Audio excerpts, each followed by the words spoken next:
Devido ao aumento do fluxo de passageiros, uma empresa de transporte coletivo urbano está fazendo estudos para a implantação de um novo ponto de parada em uma determinada rota. A figura mostra o percurso indicado pelas setas realizado por um ônibus nessa rota e a localização de dois de seus atuais pontos de paradas representados por P e Q. Tá.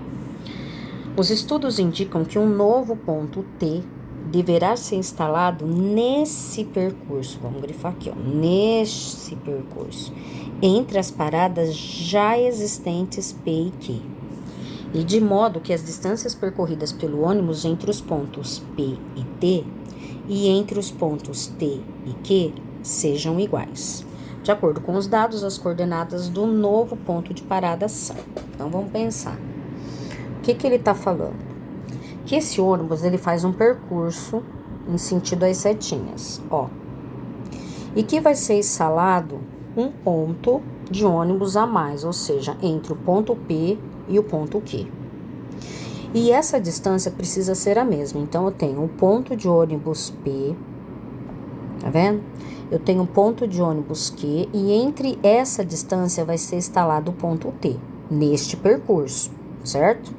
Então, vamos lá. No eixo do X, eu tenho do ponto P até o final, eu tenho 550. Então, existe uma variação de espaço aqui, certo? Então, aonde está a setinha aqui, eu vou ter 550 menos o 30.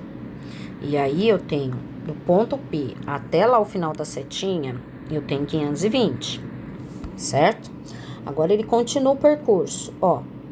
Tá? Aqui eu também tenho uma variação de espaço, que vai de 320 menos o 20, né? Então, aqui eu tenho 320 menos o 20. E aí, eu tenho um total de 300. Então, a distância que vai de um ponto de ônibus até o outro ponto seria de 520, ou seja, 520 mais 300. E aí, eu tenho 820. Tá? Só que ele quer que esse ponto T seja equidistante, então ele tem que ter a mesma distância aqui e aqui. Então, obviamente, nós vamos dividir isso aqui por 2. Ó. E aí, a gente tem 410 entre os pontos. Então, tem 410 aqui, 410 aqui.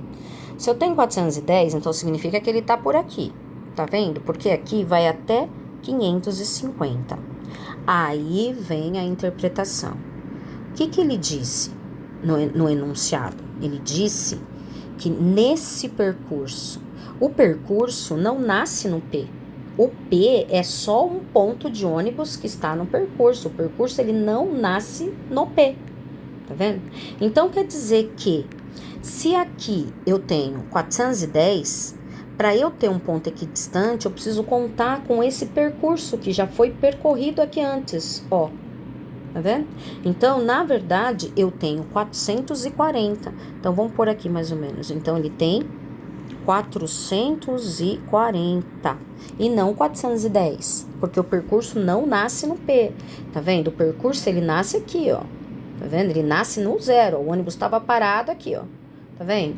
A partir do ônibus, que o ônibus começou a andar, ele andou esses 30 aqui. Então, o percurso, eu tenho que contar com esse espaço. Tá? Então, eu tenho o 410 mais o 30, mais o 30. Então, eu tenho 440. O 440, ele ainda tá no eixo do X, tá vendo? Vamos pôr ele mais ou menos aqui. Ele quer as coordenadas, tá vendo? Aí vem o porém. Se o 440 estiver em cima do eixo, eu sei que eu tenho 440 e 0. Só que a rua, ela não tá em cima do eixo, ela tá acima, ela tá aqui, ó. Tá vendo? Ela não tá no eixo. E aí, se a gente for pegar as coordenadas desse ponto aqui, eu vou ter... Vamos mudar aqui, ó. Eu vou ter aqui 440 e aqui, ó, a outra coordenada, eu vou ter o 20. Tá vendo? Então, as coordenadas deste ponto T seriam 440 e 20. E acabou o exercício, tá? Pegadinha total.